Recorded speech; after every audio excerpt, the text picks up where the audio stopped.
I am inspired. Are you inspired today? Very inspiring. Did you know that your Apple Watch will actually automatically dial 911 if it registers that your heart rate is too high? I didn't know that either until one day when it happened when I was on a run in my hometown of Cincinnati, Ohio. I was running over a bridge, something that always scares me, when all of a sudden my phone and my watch start barking at me, wham, wham, wham, wham.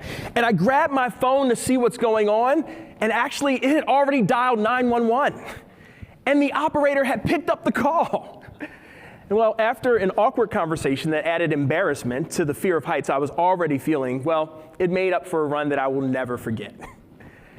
I've been a runner for over a decade, and still, every time I see a bridge to cross, it causes my heart to race.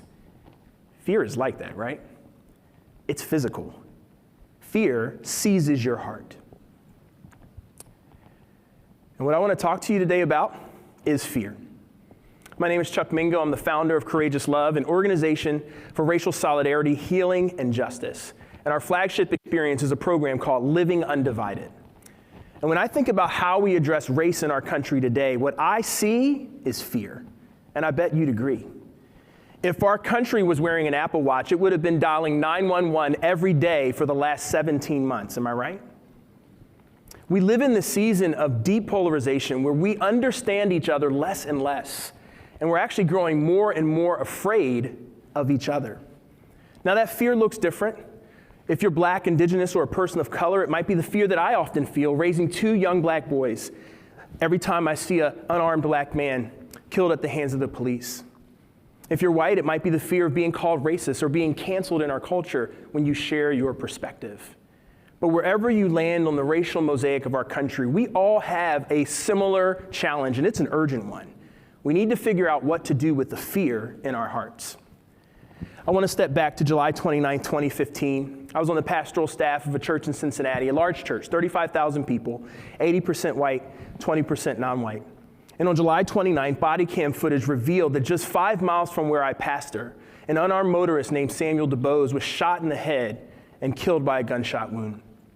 And the shooter was a white police officer from the University of Cincinnati who pulled him over for not having a front license plate.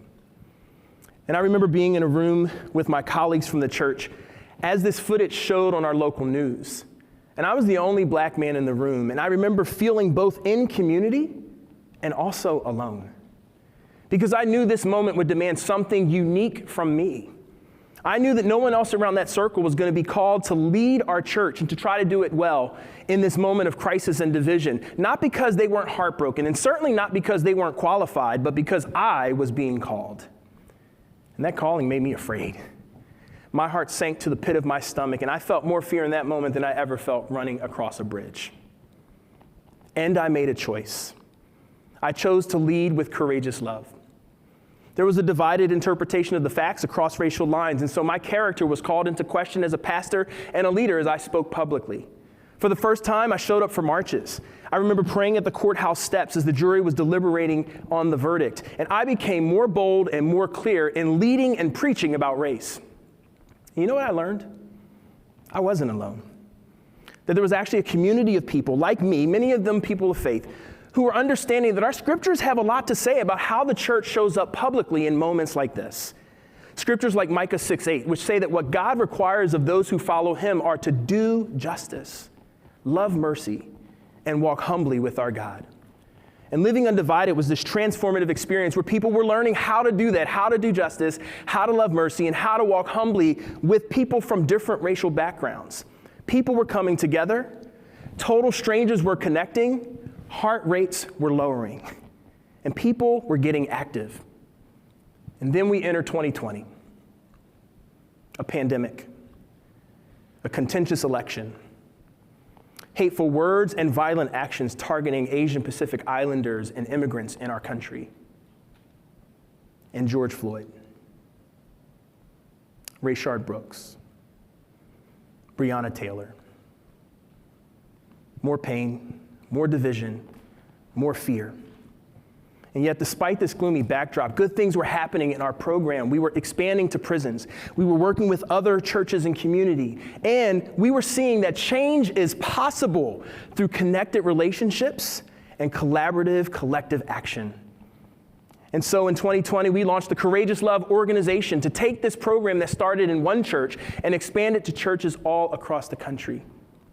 And what we found is that when we brought people together for this kind of experience, it was a way for people to move beyond their fear.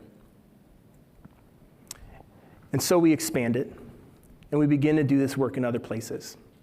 And as we had these opportunities to do this work, we saw some things change. We saw that this was a way that hearts were changing. This is a way that rates were coming down. And we recognized that, you know what? We call it courageous love because it takes courage to move forward, the courage to listen to and learn from another person.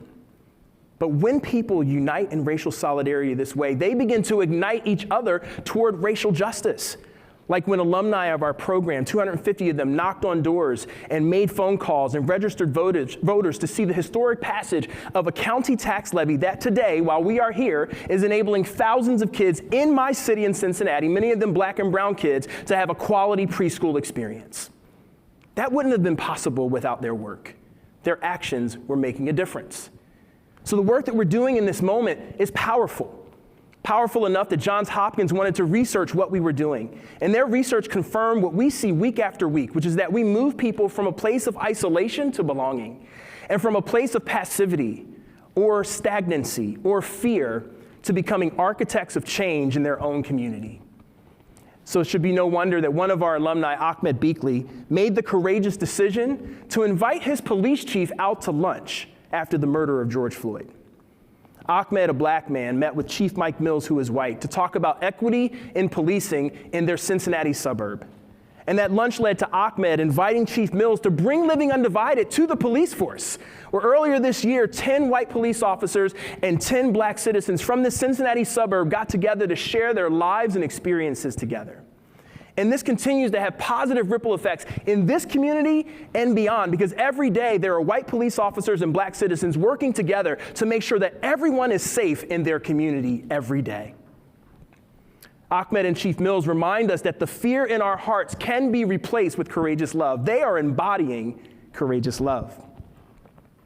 See, America is not the first, nor will it be the last country to wrestle with our fear of the other. But we have everything it takes to seize this moment. And friends, we get to seize this moment. Our problems are systemic and structural, not only personal, but it begins with your own heart. 6 years ago, I made a decision to lead with courageous love. What if we all make that decision? See, I believe we can. I believe you and I can choose courage. We can have the courage to name and face white supremacy, structural injustice, anti-blackness, and the things that continue to drive us further and further apart. And we can choose love, which I define as ascribing worth to another person at cost to yourself. And this combination of courageous love, it's powerful, it's transformingly powerful, and it has the power to transform fear into hope, and to transform wounds into healing, and to transform disparities into flourishing communities of equity where everyone can thrive. So let's make that choice together, because our work isn't done until we're all living undivided. Thank you.